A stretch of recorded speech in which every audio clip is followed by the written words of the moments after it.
is the audio is on. So, first, this is the standards of mathematical practices, screenshotted from the one video, and it's from the New York NTCM, National Council of Math Teachers, blah blah blah. So, making sense of problems and pursuing, and solving them. Mathematical proficient students start by explaining to themselves the meaning of a problem and looking for entry parts to its solution. They analyze givens, constraints, relationships, and the goals. They make conjectures about the form and the meaning of the solution and plan a solution pathway rather than simply jumping into a solution attempt.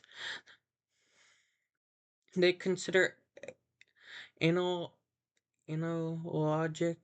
similar problems and try special cases in simpler forms of the original problem in order to gain insight into its solution. They monitor and evaluate their progress and change course if necessary.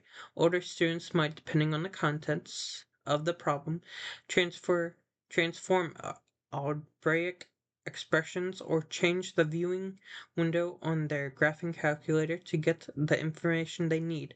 Mathematically proficient students can explain corresponding between equations, verbal descriptions, tables, and graphs, or draw diagrams of important features and relationships. Graph data and search for regularity or trends. Younger students might rely on using concrete objects or pictures to help conceptualize and solve a problem. Mathematically proficient students, MPS, check their answers to the problem using a different method, and they continually ask themselves why. Does this make sense? They can understand the approaches of others to solving complex problems and identify correspondence between different approaches.